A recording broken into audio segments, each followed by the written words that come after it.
Bonjour à tous et à toutes et bienvenue sur la chaîne Reflet de Lune, j'espère que vous allez bien. Merci pour votre présence aujourd'hui. On se retrouve pour le tirage prédictif de la semaine du 1er au 7 janvier 2024 pour le signe des Gémeaux, Soleil, Ascendant ou Lune en Gémeaux. Alors j'ai déjà fait le tirage et je vais regarder maintenant les énergies de votre semaine avec l'oracle des roses. Alors vous avez l'union sacrée. L'union sacrée, vous êtes aimé fondamentalement. Ça nous parle aussi des relations, la relation que vous avez avec vous-même et aussi les relations à l'extérieur de vous. Alors c'est intéressant parce qu'on a un dernier quartier de lune en balance, en plein milieu de semaine. On va voir ce que nous disent les cartes en complément.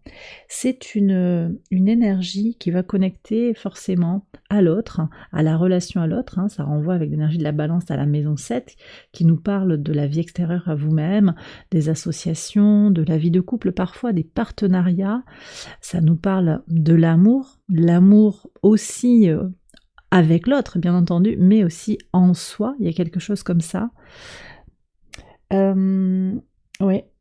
On est aussi sur une énergie d'intégration de nouveaux points de vue. Donc il y a quand même quelque chose aussi dans la rencontre avec l'autre qui vient prendre corps, prendre sens peut-être sur cette semaine. Quelque chose qui devient précieux, qui devient sacré, qui prend de l'espace dans votre vie. Possiblement, vous allez vous recentrer sur vous-même. Pour d'autres, il va s'agir d'une union, d'une connexion d'âme à âme, quelque chose de très puissant. On va prendre maintenant le message du tarot pour votre semaine. Vous avez le 2 d'épée. Le 2 d'épée qui nous parle encore de dualité et de dualité dans le mental. Alors peut-être que vous aurez un choix à faire, une décision à prendre en toute impartialité. Peut-être aussi qu'il y a une rencontre qui se fait sur le plan intellectuel.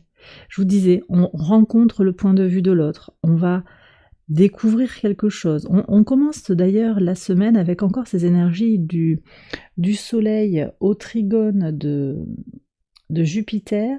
C'est une énergie importante pour aller à la découverte de l'autre aussi. Donc on est peut-être également sur ces forces-là, d'aller à la découverte de quelque chose qui est différent de ce que l'on connaît d'habitude. Nouvelle année, nouvelles résolutions, peut-être de nouvelles intentions pour cette année qui débute. Allez, on va regarder maintenant les messages au quotidien. On va commencer par le 1er janvier, le lundi 1er janvier. Quel est le message ? Superbe message, le 6 de bâton avec l'arbre. Bon, réussite, victoire, satisfaction. Alors, moi, je pense que vous allez passer un bon réveillon, une bonne journée du 1er janvier. L'année débute très très bien. Il y a une sensation d'avoir pied dans ce que vous faites, de réussir ce que vous faites. Vous êtes plein d'énergie, plein et pleine d'énergie pour avancer. Ça, c'est très positif. Sur le mardi 2, qu'est-ce qu'on a ? On a Mercure qui reprend son mouvement direct en Sagittaire ce jour-là. Bon, c'est à l'opposé de votre signe, alors faut voir, ça vient révéler des choses. 6 d'épée, oh oui, non mais bon, ouais. Il y a clairement, vous savez où vous allez sur le plan de prendre du plaisir, prendre du temps pour soi. Un mouvement, alors ça peut être un déplacement, peut-être que vous allez faire un peu de route pour aller voir quelqu'un, faire une fête, célébrer quelque chose en décalé, ou bien ça renvoie aussi au 1er, c'est possible que les dates se mélangent. En tout cas, il y a du plaisir partagé, il y a l'appréciation des choses de la vie, ça c'est important. Et puis, ça me plaît aussi beaucoup là qu'on ait ces énergies-là, parce que Vénus qui est en Sagittaire, elle est quand même positionnée de façon un petit peu délicate, elle est au carré de Saturne, il peut y avoir des blocages émotionnels, mais là je vois que quand même, ce qui ressort de ces premiers éléments de tirage, c'est que vous allez tirer votre épingle du jeu et vous allez vous repositionner par rapport à votre situation, je le disais, par rapport à l'amour que vous vous portez, par rapport à la relation que vous entretenez avec les autres globalement. Allez chercher du positif, je pense que c'est ça. Allez chercher l'agréable là où il est et ne pas s'enfermer, c'est fini ça. J'ai le sentiment qu'on me dit que c'est fini pour vous. Je ne m'enferme plus dans des situations compliquées, dans des relations compliquées, toxiques. Je vais vers les relations positives et nourrissantes pour moi. Le mercredi 3, qu'est-ce qu'on a ici ? L'offrande et le pont. Il y a vraiment l'énergie du donner, du recevoir, et puis cette idée aussi d'avancer sur son chemin de vie, de traverser les épreuves, de passer d'un état à l'autre.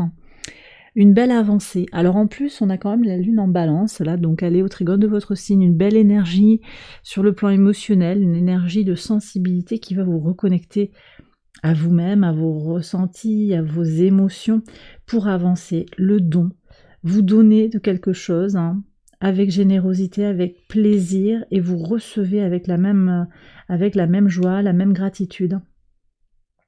Très bien. En pivot de semaine, qu'est-ce qu'on a? Le 7 d'épée et les cigognes. 7 d'épée. J'ai quelqu'un quand même, hein, toujours, hein, c'est quand même là, il y a une énergie tierce autour de vous là, hein. Peut-être dans la famille, peut-être par rapport à votre avancée, vous réglez quelque chose, hein, par rapport à un sentiment d'isolement, par rapport à un sentiment de ne pas être à votre place, avec l'idée aussi de vivre les choses différemment sur le plan des valeurs, sur le plan de la réflexion, pour avancer, pour construire quelque chose. Voilà. Ça, c'est votre énergie en pivot de semaine. On va regarder sur le vendredi 5. Valet de bâton et...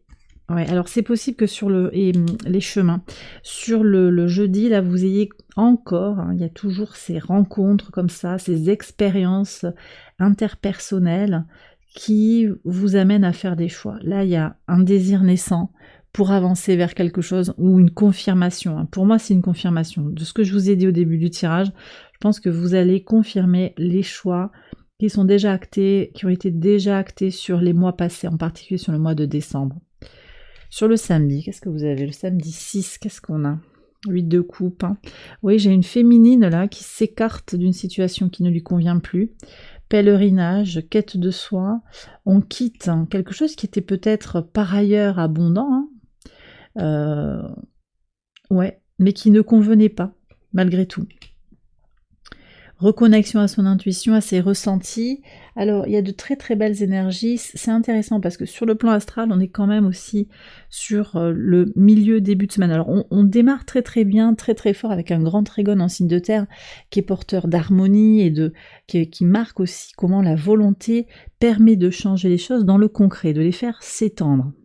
Et puis on a toute la semaine aussi une belle énergie de Saturne au sextile de Jupiter. Ça, c'est une belle harmonie, un bel équilibre entre les énergies d'expansion et de consolidation, de fortification. Donc on a ça toute la semaine, mais quand même au début là, on est sur beaucoup de tensions, beaucoup de carrés. Donc on a beaucoup de carrés sur cette semaine. Vénus, carré Saturne, carré Lune aussi, hein, sur le début de la semaine. Des blocages émotionnels, je le disais. Des confusions peut-être potentiellement, hein, des erreurs de communication avec un Mercure au carré de Neptune en tout début de semaine. Et puis bon, Mercure reprend son mouvement direct sur le mardi, mais là, on continue à avoir ces carrés qui sont là. Et ça se défait au moment de ce dernier quartier de Lune en Balance, tout ça. Et puis sur la toute fin de la semaine, on va avoir des énergies beaucoup plus fluides, avec un Mars qui vient au sextile de Saturne, avec un Soleil au trigone d'Uranus. Ça va fluidifier les choses et on ouvre une semaine, pour la semaine suivante, on aura encore d'autres énergies. Bon, on va regarder. En tout cas, ici, vous voyez, moi je vois comment vous allez vous saisir d'une énergie plus positive et plus fluide pour avancer, pour libérer des choses. Et peut-être que y a comme une énergie de tension ou qui va venir vous touchez comme une révélation aussi, vous voyez? Une révélation, une impulsion pour avancer. Ouais, parce qu'on a aussi ce Mars qui est au sextile de Saturne.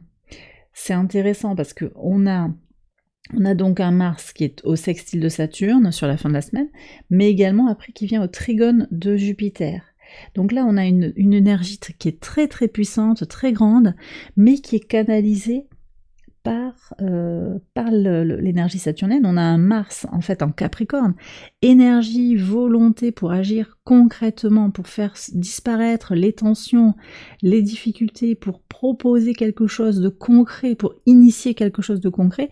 Et avec le sextile à Saturne, on a toute une canalisation en fait de l'énergie martienne. Et puis on a aussi Mars au trigone de Jupiter, très très belle énergie parce que c'est vraiment agir pour faire grandir quelque chose. Donc on a vraiment cette idée-là sur le week-end qui va être intéressante, y compris pour vous, hein, parce qu'il y a des résonances avec le Sagittaire, il y a des résonances avec Mars, on est quand même dans des signes des énergies de feu qui répondent à votre énergie aérienne en fait, à votre élément air en tant que signe d'air, voyez. On va regarder les cartes sur le dimanche, vous voyez, vous avez l'énergie du lion, je l'avais dans les mains, la volonté. Alors ici c'est intéressant qu'on ait la luciole aussi, la détermination, moi j'ai la détermination à être visible, à être là, à laisser briller son joyau intérieur, voyez, tout en étant dans une énergie de donner et de recevoir. Donc on revient aussi sur l'idée de don.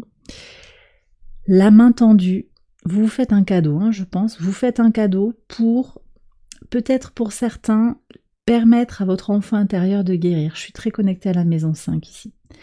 Épanouissement personnel, révélation, confirmation de son identité, quelque chose aussi qui grandit peut-être sur le plan sentimental, il y a peut-être une expression comme ça qui va venir. En tout cas, je vous disais, les énergies, le rapport entre le soleil et Uranus, je ne sais pas si j'en ai parlé, volonté et force pour changer les choses, ça c'est important, mais également Mars, c'est surtout Mars qui vient au trigone de Jupiter, ça vient vous impacter par résonance avec les énergies, je le disais, entre l'élément feu et l'élément air. Donc là, il y a quelque chose, vous voyez, qui peut s'allumer pour aller vers du concret, parce qu'on est avec des énergies aussi en signe de terre. Jupiter est en taureau et Mars est en capricorne. Donc c'est l'impulsion pour avancer, pour concrétiser, pour avoir vraiment ce sentiment d'avancer dans le concret. Voilà ce que j'avais à vous dire pour cette semaine, les Gémeaux. J'espère que ça vous a éclairé. Si c'est le cas, je vous invite à liker la vidéo, à vous abonner, à liker, à partager, à commenter. Et puis je vous invite à aller voir les autres vidéos de cette série pour votre ascendant ou votre lune. Je vous souhaite une excellente semaine, première semaine de l'année 2024. Je vous embrasse bien fort et je vous retrouve très vite pour les prochaines vidéos. Bye bye.